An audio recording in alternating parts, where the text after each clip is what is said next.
Dear children of class 8, today let us study the first chapter of your civics. The name of the topic is the Indian Constitution. First of all, let us know what is a constitution. A constitution is a book in which all the rules and regulations governing the country are written. So, let us see the chapter. In this chapter, we are going to begin with football, a game many of you have probably heard of or even played. Football, children, you used to play in your school. So, this is about that football. As the name suggests, this is a game that involves the player's feet. The name itself it suggests it is a sort of game in which players used to play with their feet. According to the rules of football, if the ball touches the arm of any player except the goalkeeper, then this is considered a foul. As per rule of the football match, if the ball touches any one of the players' arms or hand except the goalkeeper, then this is regarded as a foul. So if players start holding the football in their hands and passing it around, then they are not playing football anymore. So football match do not allow anybody to hold football except goalkeeper. So if it happens to hold by any other than goalkeeper, that one is not called as a football playing. Similarly, other games such as hockey or cricket also have rules according to which they are played. Likewise, other games, for example, hockey or cricket, they also have rules, and according to those rules, the players need to play. No one can go beyond the rule. Each of these rules helps define the game and helps us distinguish one game from another. As these are fundamental to the game, we can also call them the constitutive rules of the game. Constitutive means having the power to establish or give organized existence to something. So the rules here, the constitutive rules, the rules which are involved there in the game, that one it means here. Like these games, like these games, a society also has constitutive rules that make it what it is and differentiate it from other kinds of societies. So, a society, it is also comparing with that football game, boys. It is comparing. You might surprise why football matches matter arises here. It is clear that the football game is comparing with the society. In the football game, we have some rules are there which has to follow by the player. In the same way, the society also, let us see, like these games, a society also has constitutive rules that make it what it is and differentiate it from other kinds of societies. In large societies in which different communities of people, different peoples, people from different communities, different castes like that, live together, these rules are formulated through consensus. Consensus means a general agreement. With that general agreement, rules are formulated there, rules are applied there. And in modern countries, this consensus is usually available in written form. And this consensus, these general agreement rules are found in a written form. A written document in which we find such rules is called a constitution. Boys, if anybody asks you what is a constitution, you have to say a written document in which we find rules to govern the country. That is called a constitution. Or at the beginning of the lesson, as I said, a constitution is a book in which all the rules or all the rules and regulations governing the country are written. It's called a constitution, you can say. So let us see the next paragraph. We have looked at the Indian constitution in class 6 and 7 in our social and political life textbooks. Have you ever wondered why we need a constitution or been curious about how the constitution got written or who wrote it? You have whether you have curiosity to know that how the constitution got written and who wrote it. In this chapter, we will discuss both this issue and also look at the key features of the Indian constitution. Each of these features is crucial. Each of these features, these are very important to the working of democracy in India, and some of these will be the focus of different chapters in this book. Children, what we are going to study in this chapter? We are going to study need of a constitution, then the Indian constitution key feature,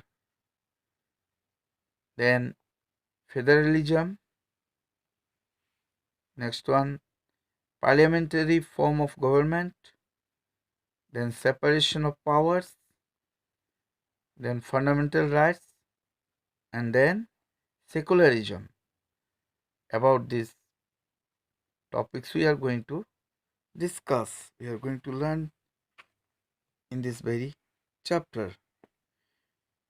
Let us see, why does a country need a constitution? Why it is necessary?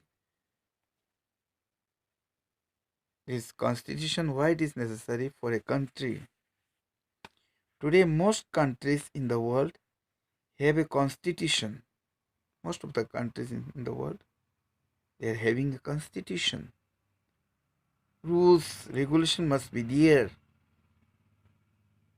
So it is necessary here. While all democratic countries are likely to have a constitution, all democratic where people are ruling or people's representatives are ruling here, in those places they need a constitution. It is not necessary that all countries that have a constitution are democratic. It is not necessary. The constitution serves several purposes. Constitution, it serves in different purposes, in different ways. First, it lays out certain ideals that form the basis of the kind of country that we as citizens aspire to live in. Aspire means direct one's hopes or ambitions towards achieving something. So, it is like that. A country is usually made up of different communities of people who share certain beliefs but may not necessarily agree on all issues. May not, that means it is not necessarily agree on all issues by the people. A constitution helps serve as a set of rules and principles. Principles means principles that all persons in a country can agree upon as the basis of the way in which they want the country to be governed. Principles means an accepted or professed rule of action or conduct. So a constitution, it helps serve as a set of rules and principles that all persons in the country can agree upon as the basis of the way in which they want the country to be governed or ruled. This includes not only the type of government but also an agreement on certain ideals that they all believe the country should uphold. Here, this includes not only the type of government, but it also includes an agreement on certain ideals. Ideals means actually a person or thing regarded as perfect. Certain, that means perfectness should be there, that they all believe the country should uphold. Uphold means confirm or support. Let us proceed to the next page of the chapter. Let us try and understand what we mean by this through two contrasting. Contrasting means difference. Two different situations in the recent history of Nepal, a country that borders India on the north. So let us try and understand what we mean by this through two contrasting, through two different situations.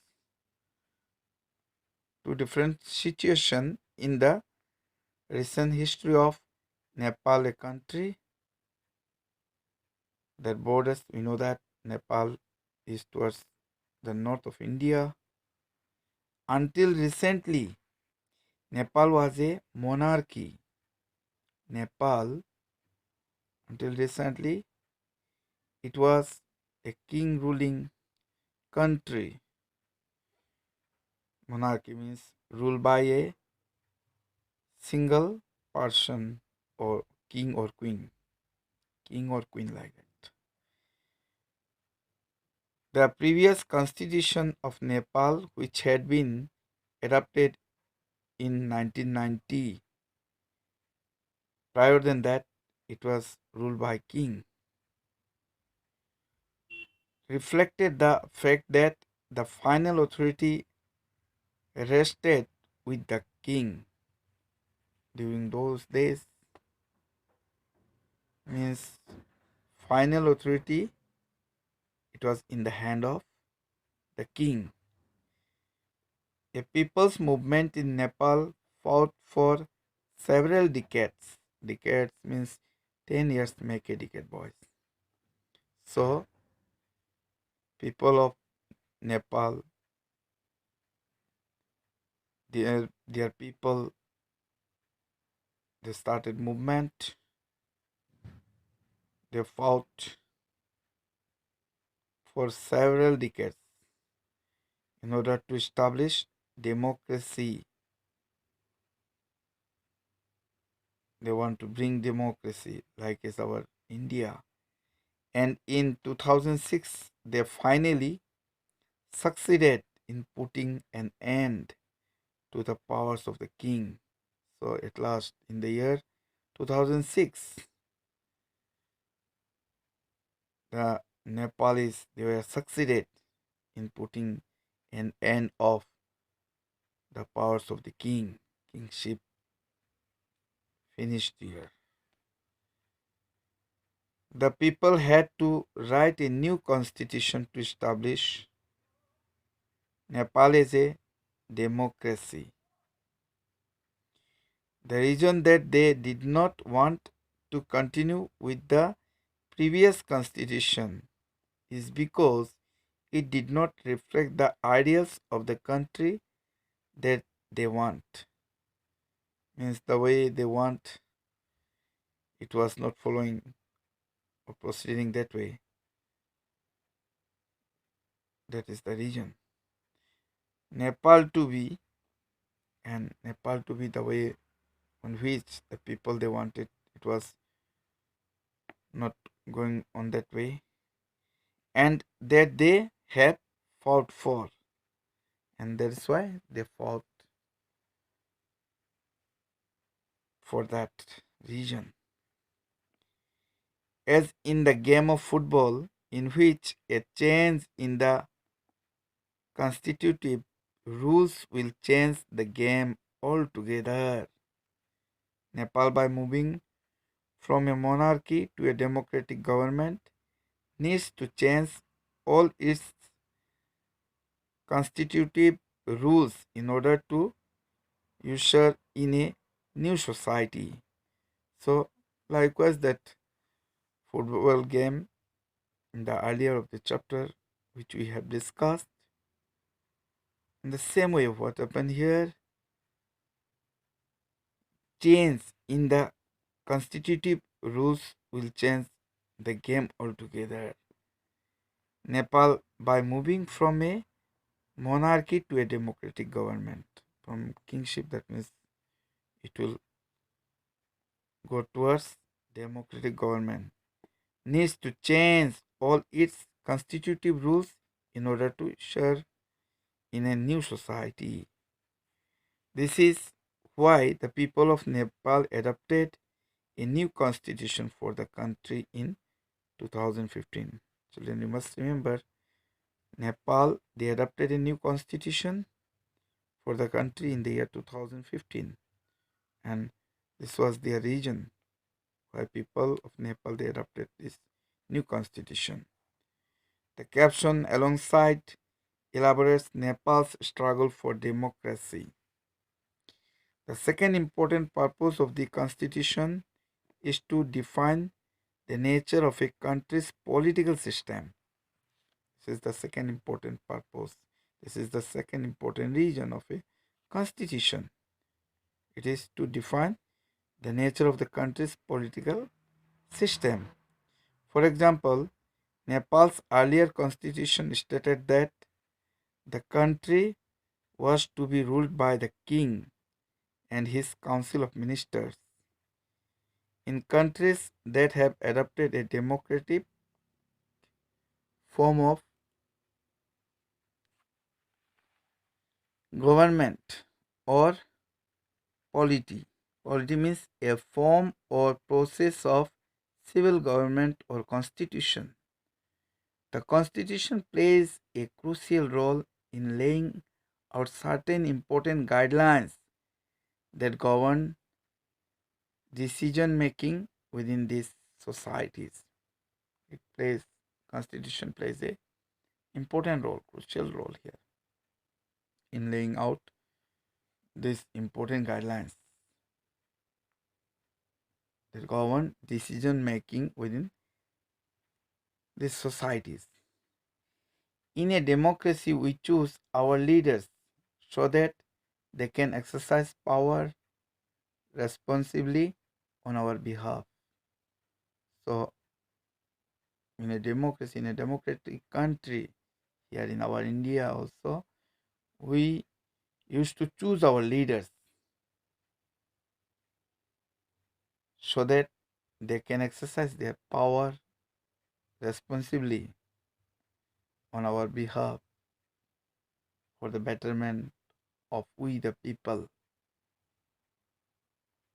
However, there is always the possibility that these leaders might misuse their authority, and the Constitution usually provides safeguards against this.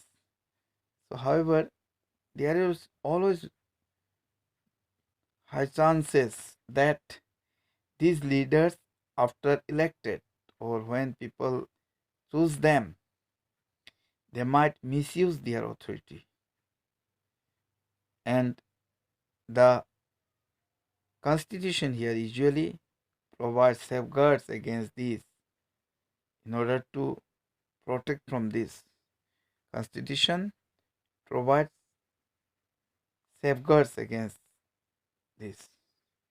This misuse of authority can result in gross injustice as demonstrated in the classroom situation below. So, misguiding or misusing of authority, it can result injustice in the society as demonstrated as example which is cited under in the classroom situation. Let us see that. Here, Suresh is the class monitor. The first picture boy, you can see a boy stood there. His name is Suresh. Suresh is the class monitor. He is a bully. His classmates are not too fond of him. So it's not that means this Suresh is she calm to others. His classmates do not fond of him, do not like him. Mrs. Rao, the class teacher, has to leave the classroom on some urgent work. Mrs. Rao, she is the class teacher, you can see in the second picture. So, for an urgent work, she need to leave the class. So, what she has done, she asked Suresh, as Suresh is the class monitor, she told Suresh to mind the class, which we, the teacher, we are also doing this responsibility we used to give you, children, as and when we need any urgent work outside, we used to tell some of you that means to mind the class. Similarly, their class teacher Mrs. Rao also gave that responsible to Suresh to mind the class. Suresh starts picking on Anil.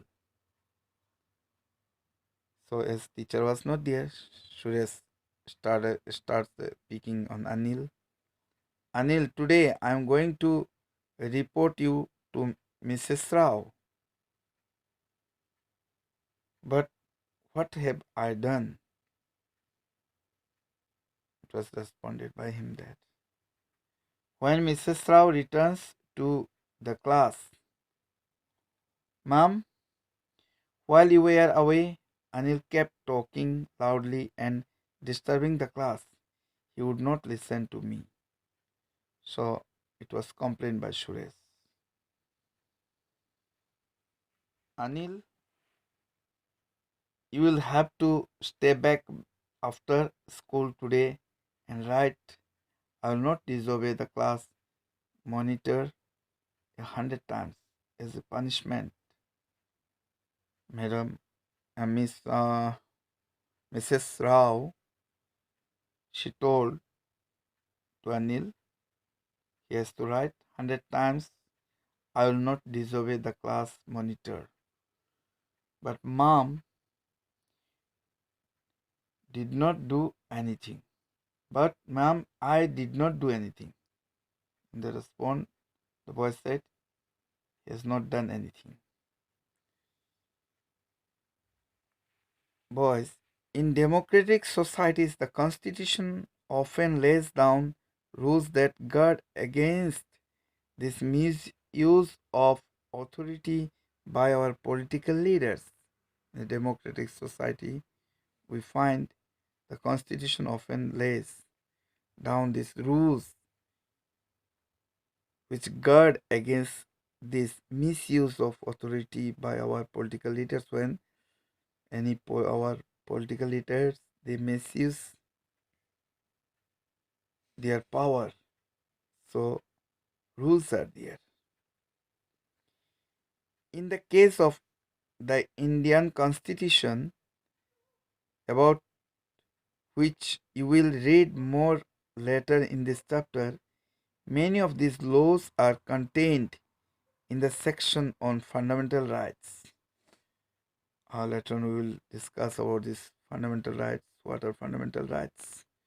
So, in the case of Indian Constitution, about which you will read more later in this very chapter, many of these laws are contained in the section on fundamental rights. Some rights are there, boys. So, which has mentioned, we will learn in this very chapter.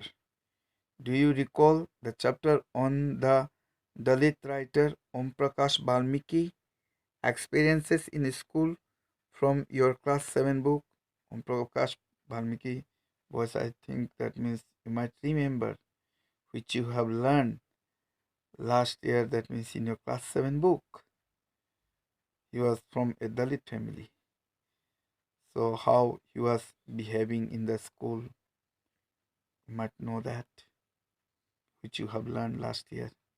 In that chapter, we talked about the discrimination Om Prakash faced because he was a Dalit. Dalit means downtrodden people. So, here about how he was discriminated in the class. This Om Prakash Balmiki was, how he was looked down because of he belongs to a Dalit family. You have learned this. You read about how the Indian Constitution grants the right to equality to all persons and says that no citizen can be discriminated against on grounds of religion, race, caste, gender, and place of birth. Children, in the Indian Constitution, it grants us these rights to remain equal. Everyone is equal. Then these rights are given to every person. So, as a citizen, If a person is a citizen here, no one can be discriminated against on grounds of religion, race, caste, gender, and place of birth. The right to equality is one of the fundamental rights granted by the Indian Constitution. So, right to equality means everyone is equal. So, it is one of the fundamental rights which is granted by the Indian Constitution. Boys, towards your right side of page number 7 and left side of page number 6, you might seen that some questions are given there. You practice it, write it in our Google Meet class. On that day, I may ask you these questions, and you must able to answer this. If you have any doubt at the time, let us clear it. That's up to here for today. Thank you all.